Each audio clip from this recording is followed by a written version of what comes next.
Hello children, hope you all doing good. Let's start today's chapter, Nutrition in Plants. Warm up. Monu brought a plant from market. He puts this plant in his study room, but after some days he observed the leaves of the plant change in yellow color. Why did this happen? Let's understand this by another example. How do you feel if you do not have food for a day or two? You may feel exhausted and weak. Think of a young child who is deprived of food for a few days. Will the child survive and grow? The answer is no. All living beings need food to survive. This food is very important for every living being. Without food, we can't survive. Monu market से एक plant लेके आता है और उसको अपने study room में रख देता है. तो कुछ दिन के बाद वो देखता है कि उसकी जो लीव्स होती है ना, वो येलो कलर में हो जाती हैं. तो ऐसा क्यों हुआ? तो दूसरा एग्जाम्पल क्या है कि देखिए, अगर आपको कुछ दिनों तक या 2 दिन तक आप लगा लीजिए कि आपको खाना नहीं मिला, तो आप एग्जॉस्टेड और वीक फील करेंगे, है ना. और एक छोटा बच्चा है जिसको प्रॉपर फूड नहीं मिल रहा है कुछ दिन तक, तो क्या बच्चा सर्वाइव कर पाएगा या ग्रो कर पाएगा? बिल्कुल नहीं. तो जितने भी लिविंग बींग्स होते हैं उन्हें फूड की ज़रूरत होती है. तो प्लांट्स की जो लीव थी वो येलो इसलिए हुई क्योंकि वो अपना खाना नहीं प्रिपेयर कर पाए, because there was no sunlight. Nutrition in plants. The process by which an organism takes in food and utilizes it to carry out the different life processes is called nutrition. Nutrition is an important life function of all living organisms. Organisms differ from each other in the modes of obtaining food. On the basis of obtaining food, there are really 2 modes of nutrition: autotrophic mode of nutrition and heterotropic mode of nutrition.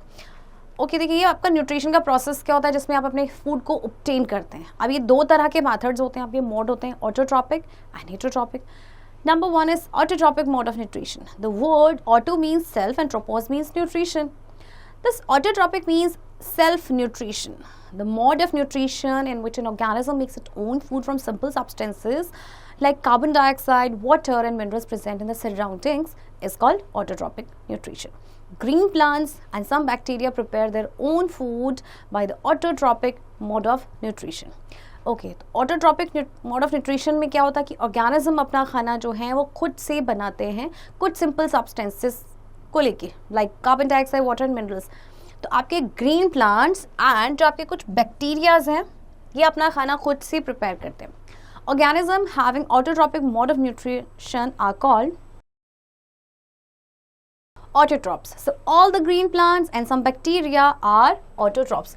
So green plants and bacteria को कहा जाता है autotrophs, जो कि अपना खाना खुद से बनाते हैं. Photosynthesis, the process by which green plants prepare their own food using carbon dioxide, water and minerals in presence of light and chlorophyll are called photosynthesis. Leaves are the food factories of plants. The synthesis of food in plants occur in leaves. Therefore, all the raw materials must reach there. Plants absorb water and minerals by the roots and transport to the leaves. Carbon dioxide enters the leaves through stomata. Each stomata is bounded by 2 bean-shaped cells called guard cells. The guard cells control the opening and closing of the stomata. अच्छा, देखिए photosynthesis का process I am sure आप लोगों को पता है, previous classes में भी पढ़ के आए होंगे आप. ओके, जिस प्रोसेस जिसमें ग्रीन प्लांट्स अपना खाना खुद से बनाते हैं. अच्छा, अब देखिए लीव्स जो है प्लांट्स के लिए खाना बनाती हैं. इसका मतलब जितना भी रॉ मटेरियल है वो सब का सब आपका लीव्स तक पहुंचना चाहिए. तो प्लांट्स वाटर एंड मिनरल्स को अब्जॉर्ब करते हैं रूट्स के थ्रू एंड देन ट्रांसपोर्ट करते हैं लीव्स तक. कार्बन डाइऑक्साइड जो है लीव्स में एंटर करती है स्टोमेटा के थ्रू. स्टोमेटा जो टाइनी पोर्स होते हैं आपके लीव के अंडर साइड, इनमें आपके हर स्टोमेटा में आपके ये बाउंडेड होते हैं 2 बीन शेप्ड सेल्स है जिन्हें कहते हैं guard cells. And guard cells का फंक्शन क्या होता है कि ये कंट्रोल करते हैं जो स्टोमेटा का ओपनिंग एंड क्लोजिंग होता है. The leaves have a green pigment called chlorophyll. Chlorophyll traps the solar energy and converts it into chemical energy. This energy is used in the manufacturing of food in the presence of carbon dioxide and water. Thus, the solar energy is captured by the leaves and stored in the plant in the form of food. अच्छा, leaves में colour उनका green क्यों होता है? Because of chlorophyll. Chlorophyll का function होता है ये सोलर एनर्जी को ट्रैप करता है एंड देन इसको केमिकल एनर्जी में कन्वर्ट करता है. और आपको पता है ये एनर्जी फूड मेकिंग प्रोसेस में यूज की जाती है. During the process of photosynthesis, oxygen is released. The food prepared by the plant is glucose. It is usually stored in the form of starch in different parts of the plants like leaves, stems, roots, etc. The process of photosynthesis can also be given in short as Carbon dioxide plus water in the presence of sunlight and chlorophyll gives a starch plus oxygen. तो देखिए जब photosynthesis होता है तो oxygen gas release होती है, right? और जो फूड प्लांट्स प्रिपेयर करते हैं वो आपका होता है ग्लूकोज, और ये यूजुअली स्टार्च की फॉर्म में आपका स्टोर हो जाता है. So this is the equation, ये प्रोसेस ऑफ आपका क्या है, photosynthesis. Activity 1. To show that chlorophyll is essential for photosynthesis, take a variegated leaf from a plant such as coleus and test the leaf of the presence of starch. Place the leaf on a white tile and pour brown color iodine solution on it. Record your observations. You will observe that only green parts of the leaf give the positive test for starch and the white or light yellow parts give a negative test for starch. This shows that chlorophyll is essential for the photosynthesis. The light yellow parts had no chlorophyll, therefore no photosynthesis took place in them. देखिए इसके लिए आपको एक leaf लेनी है, variegated leaf, जैसे कि कॉलियस, क्योंकि इसमें डिफरेंट कलर्स होते हैं, राइट? कुछ पार्ट ग्रीन होता है, कुछ नॉन ग्रीन पार्ट होता है. आपने क्या करना है, लीफ को एक वाइट टाइल में रखना है, देन उसमें ब्राउन कलर का आयोडीन सोल्यूशन डालना है.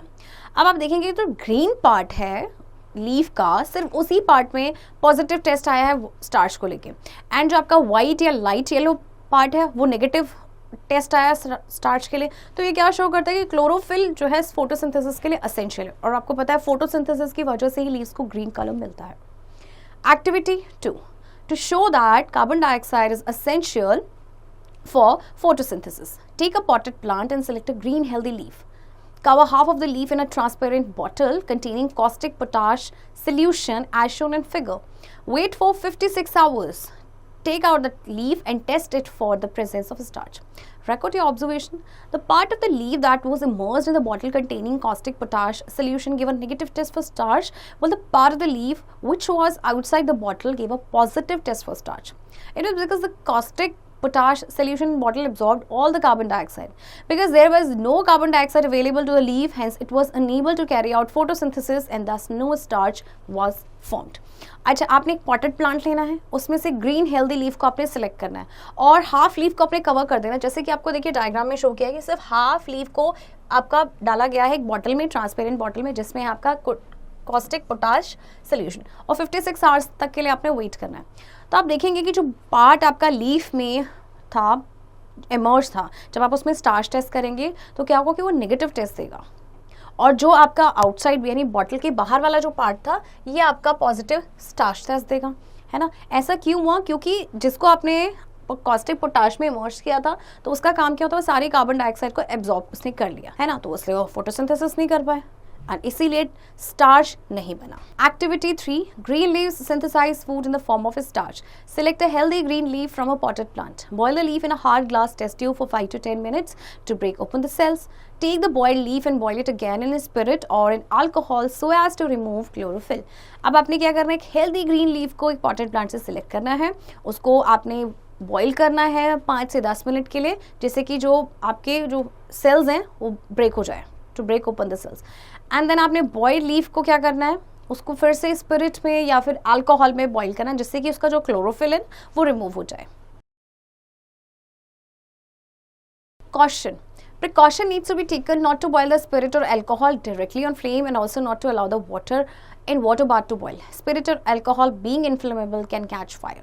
अब थोड़ी सी प्रिकॉशन रखनी है कि आप स्पिरिट या अल्कोहल को डायरेक्टली बॉईल ना करें, राइट? और जो वाटर बाथ में आपका वाटर है उसको भी बॉईल नहीं होने देना. Wash the boiled leaf thoroughly in running water. Place the leaf on a white towel and pour brown color iodine solution on it. Record your observations. The brown color iodine solution turns the green yellow leaf into blue black. This confirms the presence of a starch. अब आपने देखिए जो आपकी जो leaf आपने boil किया था, जिसका क्लोरोफिल आपका रिमूव हो चुका था, अब उसको thoroughly रनिंग वाटर में वॉश करना है, फिर उसको व्हाइट टाइल पे रखना है और उसके ऊपर आयोडीन सोल्यूशन डालना है. इसके बाद आप देखेंगे कि वो जो कलर है आपका ग्रीन येलो जो था लीफ का, वो ब्लू ब्लैक में कन्वर्ट हो गया है, राइट? तो ब्लू ब्लैक कलर आता है, दैट मीन्स ये क्या शो करता है, the presence of starch. Activity 4. To show that green leaves produce oxygen as a byproduct during photosynthesis. Select some healthy twigs of the aquatic plant Hydrola. Place the twigs in a beaker and cover them with an inverted funnel. आपने एक healthy aquatic plant लेना है, Hydrola, उसके twigs लेने हैं, then आपको twigs को beaker में डालना है और उसको फिर एक inverted funnel से cover कर देना है. देखिए जैसे इस तरह से किया गया है, right? Fill the beaker with water and invert a water-filled test tube on the stem of the funnel. Keep the setup in sunlight near a window. Observe the changes occurring in the inverted test tube. अब आपने क्या करना है, beaker को water से भरना है और एक आपने क्या करना है, इन्वर्ट वाटर फिल्ड आपने टेस्ट ट्यूब भी उसमें प्लेस कर देनी है, राइट। अब आप क्या करेंगे, उस प्लांट को सनलाइट में रख देंगे. Record your observation. When the setup is placed in sunlight, bubbles appear to rise in water of the test tube. These bubbles displace water such that in some time the test tube gets filled with a gas. When this gas is tested by bringing a burning splinter near the mouth of the test tube, the gas ignites a splinter and this supports combustion. This proves that the gas is oxygen. अब देखिए, जैसे ही आप setup को sunlight में रखेंगे, आप देखेंगे कि उसमें से बबल्स राइज होना स्टार्ट हो गए, राइट। तो ये जो बबल्स हैं वो क्या करेंगे, वाटर को आपके डिस्प्लेस करेंगे और कुछ टाइम में जो टेस्ट ट्यूब है वो आपकी गैस से फिल्ड हो जाएगी. फिर जब आप गैस को टेस्ट करने के लिए आप क्या करेंगे, बर्निंग स्प्लिंटर टेस्ट ट्यूब के पास लेके आएंगे एंड गैस जो है वो स्प्लिंटर को इग्नाइट कर देंगे, यानी कि ये कंबशन को सपोर्ट कर रही है. एंड कंबशन को सपोर्ट सिर्फ ऑक्सीजन ही करता है, तो इसका मतलब कि गैस जो है वो आपकी है oxygen. Heterotropic mode of nutrition. The word hetero means other and tropos mean nutrition. Thus, heterotropic means nutrition obtained from others. The mode of nutrition in which an organism cannot make its own food from the simple substances but obtains ready-made food made by green plants. अच्छा देखिए, heterotropic mode of nutrition का मतलब क्या है कि जिसमें organism अपना खाना खुद से नहीं बनाते by using simple substance, but ready-made food को वो obtain करते हैं green plants से. The mode of nutrition in which an organism cannot make its own food from the simple substances but obtain ready-made food made by green plants directly or indirectly is called heterotropic nutrition. Animals and non-green plants have heterotropic mode of nutrition. Organisms having heterotropic mode of nutrition are called heterotrophs. अच्छा, heterotropic mode of nutrition का मतलब क्या होता है, वो process जिसमें जो आपके ऑर्गेनिज्म में अपना खाना खुद से नहीं बनाते हैं by using simple substance, rather ये फूड पे डिपेंडेंट होते हैं डायरेक्टली या फिर इनडायरेक्टली. तो जितने भी आपके एनिमल्स हैं एंड नॉन ग्रीन प्लांट्स, ये आपके क्या होते हैं, हेटेरोट्रॉप्स होते हैं, right. Parasitic plants. The mode of nutrition in which an organism derives its ready-made food from the body of another living organism is called parasitic nutrition. Cuscata, a marble, is a non-green plant. It doesn't have chlorophyll. It cannot make its own food. Its long, yellowish, thread-like stems twine around the stem and branches of a tree on which it climbs. It has a special structure called haustoria, which pierces into the plant's body on which it is climbing for absorbing ready-made food. Okay, अब parasitic nutrition में क्या होता है कि इसमें organism अपना खाना, readymade खाना किसी दूसरे लिविंग ऑर्गेनिज्म से डिराइव करता है, जैसे कि कास्कटा, जिसे मार्बेल भी कहते हैं, ये आपका नॉन ग्रीन प्लांट है. नॉन ग्रीन प्लांट है, दैट मीन्स क्लोरोफिल नहीं होगा. क्लोरोफिल नहीं होगा तो अपना खाना कैसे बनाएगा. तो इसमें long yellow thread like stem होते हैं जो स्टेम के अराउंड ट्वाइन होते हैं एंड ट्री की ब्रांचेस से ट्वाइन होते हैं जिस पे ये क्लाइंब करते हैं. इनमें स्पेशल स्ट्रक्चर होते हैं जिसे कहते हैं हॉस्टेरिया. ये प्लांट की बॉडी में पियर्स करते हैं जिसपे क्लाइंब कर रहे हैं, जिससे कि रेडीमेड फूड को एब्जॉर्ब करते हैं. A few fungi and bacteria are also total parasites. Mistletoe is a partial parasite. This plant has green leaves but it receives water and minerals from the host plants on which it grows. Then only it can synthesize its own food. कुछ आपकी fungi and bacteria ये total parasite होते हैं. मिसलटो आपका जो है वो एक पार्शियल पैरासाइट है क्योंकि इसकी ग्रीन लीव्स होती हैं, इसका मतलब ये अपना खाना प्रिपेयर कर सकता है, बट इसको वाटर एंड मिनरल्स जो है ये होस्ट प्लांट से डिराइव करता है. Saprophytic plants. During the rainy season, we see umbrella-like patches growing on rotting wood. These are non-green plants called mushrooms. The mode of nutrition in which the organism obtains its food from dead and decaying organic matter of dead plants or dead animals is called saprotrophic nutrition. वो organism जो अपना खाना जो है किसी dead या decaying matter से derive करते हैं उन्हें कहते हैं saprophytes. And this mode of nutrition is saprotrophic nutrition. इसमें आपके मशरूम जो नॉन ग्रीन प्लांट होते हैं ये उन्हीं में आते हैं. Activity 5 to culture the bread mold. Take a clean, washed and dried petri dish. Keep a slice of bread on it. Moisten it by sprinkling some water. Keep the setup in open air near a window for 3-4 days. After 3 to 4 days, use a hand lens to observe the bread slice. Scratch the surface of the slice and observe it under a microscope. Record your observations. The growth of a cotton-like mass is seen on the surface of the slice. आपने एक clean wash petri dish लेनी है, उसमें bread slice को रखना है, उसको sprinkle करना है उसमें वाटर जिससे कि मॉइस्चर है, और सेटअप को ओपन एयर किसी विंडो के पास आप 3 से 4 दिन के लिए उसे रखेंगे. इसके बाद आप देखेंगे हैंड लेंस की मदद से उस ब्रेड स्लाइस को ऑब्जर्व करेंगे और आपको स्लाइस का जो सरफेस उसको स्क्रैच करना है, आप उसके माइक्रोस्कोप के अंडर देखेंगे तो उसमें आपको नजर आएगा ग्रोथ होगी कॉटन लाइक मास की, जो स्लाइस के सरफेस पे होगी. Insectivorous plants. Insectivorous plants are abnormal plants because despite being green, they are unable to synthesize their food. They are mostly found in marshy places which are deficient in nitrogen. In order to meet the need of nitrogenous compounds, they depend on small insects. The insects are killed and consumed for their body rich in proteins, nitrogenous compounds. अच्छा देखिए क्या होता है, कुछ आपके plants होते हैं वो बड़े ही पेक्यूलर होते हैं उनकी हैबिट, जैसे कि आपके इंसेक्टिवोरस प्लांट्स ये मार्शी प्लेसेस में पाए जाते हैं जहाँ पे नाइट्रोजन वो डेफिशिएंट होता है. तो अब वो नाइट्रोजन की कमी को कैसे पूरा करेंगे, तो वो छोटे छोटे इंसेक्ट्स पे डिपेंडेंट होते हैं जिनको वो खाते हैं, किल करते हैं, देन कंज्यूम करते हैं और उनकी बॉडी से फिर उनको प्रोटीन की जो रिक्वायरमेंट है वो पूरी हो जाती है.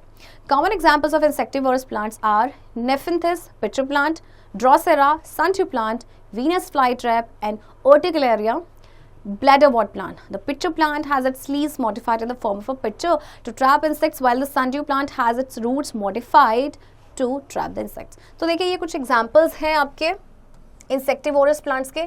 इनमें जो पिक्चर प्लांट होता है उसकी लीव्स जो होती हैं आपके पिक्चर की फॉर्म में होती है जिसमें आपके इंसेक्ट जो है ट्रैप हो जाते हैं, जबकि संड्यू की जो रूट्स होती है मॉडिफाइड होती हैं जिससे कि वो इंसेक्ट को ट्रैप करते हैं. Symbiosis. Lichens are the most amazing form of life. A lichen is actually composed of two distinct organisms, algae and fungus, living and working together. The algae contain chlorophyll and make their own food. The fungus shares the food made by the algae. The fungus in return provides protection, water and minerals to the algae. The mutual association in which two different types of organisms live and work together for their mutual benefit from each other is called symbiosis. Lichens show a symbiotic relationship or symbiosis. Rhizobium bacteria and leguminous plants show symbiosis or symbiotic relationship. Symbiosis और या symbiotic relationship क्या होता है, जिसमें दो organism जो है वो साथ में रहते हैं, साथ में एक दूसरे के लिए काम करते हैं अपने दोनों के म्यूचुअल बेनिफिट के लिए, जिसमें वो दोनों एक दूसरे को फ़ायदा पहुंचाते हैं. जैसे कि आपका जो लाइकेन है इसमें आपके एल्गी एंड फंगस होते हैं. एल्गी क्लोरोफिल में होता है उसमें, यानी कि अपना खाना बना सकते हो. तो फंगस क्या करता है, इस फूड को शेयर करता है और फंगस बदले में क्या करता है, उसको प्रोटेक्शन देता है, वाटर और मिनरल्स प्रोवाइड करता है. इसी तरह से आपका राइजोबियम बैक्टीरिया जो आपके लेगुमिनियस प्लांट्स में रहता है, ये भी सिम्बायोटिक रिलेशनशिप शो करते हैं. Replenishment of nutrients in the soil. You learn that plants absorb mineral nutrients from the soil. So repeated growing of crops in the same soil after years results in the depletion of the various nutrients in the soil. As a result, soil loses its fertility and requires replenishment. This can be done by, देखिए अब plants क्या करते हैं, जिस soil में वो होते हैं मिनरल और न्यूट्रिएंट्स को एब्जॉर्ब करते हैं. अगर हम बार बार सेम क्रॉप को उसमें ग्रो करेंगे सेम फील्ड में, तो क्या होगा कि सॉइल अपनी फर्टिलिटी को लूज कर देगी. तो इसीलिए इसको रिप्लेनिश करना ज़रूरी है. तो वो कैसे किया जा सकता है, keeping land fallow. Keeping the field free for a season to make up for the lost nutrients for a season is called field fallow. During this period, the soil regenerates its lost nutrients by the action of microorganisms present in the soil. This makes the soil ready for the next crop rotation. Field fallow में क्या किया जाता है कि field को कुछ time के लिए छोड़ दिया जाता है. ओके उसमें कोई भी क्रॉप नहीं ग्रो की जाती. इससे क्या होगा कि जो सॉइल है जितने भी उससे न्यूट्रिएंट लॉस किए हैं वो सारे के सारे वो रीजेनरेट हो जाएंगे by the action of micro organisms. Crop rotation. The process in which different types of crops are grown alternatively in the same field or soil is called crop rotation. Crop rotation में क्या होता है, एक same field में crops जो है alternatively change की जाती है. Okay adding fertilisers containing nitrogen, phosphorus, potassium etcetera. अच्छा इसके अलावा जो मेथड है कि आप फर्टिलाइजर ऐड कर दीजिए, उसमें आपका क्या होना चाहिए, देखिए nitrogen, phosphorus and potassium. Notes for the chapter. Nutrition. It is the process of obtaining nutrients from the environment. It is an important source of energy for growth and development of body. Modes of nutrition. Autotrophic nutrition. Organisms synthesize their own food with the help of raw materials. Example, all green plants. Heterotrophic nutrition. Organisms derive energy from the food prepared by plants. Example, all animals, bacteria and fungi. Autotrophic nutrition. Green plants prepare their food by the process of photosynthesis. Photosynthesis is the process of synthesizing food from CO2 and water in the presence of sunlight. Leaves are the site for the synthesis of food. The green pigment called chlorophyll is present in leaves. Chlorophyll traps solar energy which is used to prepare food from carbon dioxide and water. Green plants absorb carbon dioxide from atmosphere through tiny pores called stomata. Stomata is present on the surface of leaves. Water and minerals are absorbed from soil and are transported to leaves via tiny vessel-like structure present in roots. Chlorophyll, sunlight, carbon dioxide and water are essential raw materials for photosynthesis. Carbohydrates such as starch and oxygen are the product of photosynthesis. Heterotrophic nutrition in plants. Cuscuta is a parasite which obtains food from host plant. Pitcher plant is an insectivorous plant. Its leaves gets modified into a pitcher-like structure which traps insects. It has both autotrophic and heterotrophic mode of nutrition. Fungi are saprotrophs. They obtain nutrition from dead or decaying organic matter. Lichens are organisms formed by a symbiotic relationship between algae and fungi. In lichens, algae provide food to fungi while fungi absorbs water and nutrients for algae. Manures fulfill the nutrient requirement of plants. A bacterium called Rhizobium fixes atmospheric nitrogen and converts it into a usable form for the plant. It shows a symbiotic relationship with the plant. Children, I hope आपको ये chapter समझ आया होगा and इस chapter की practice अब आप खुद से करेंगे.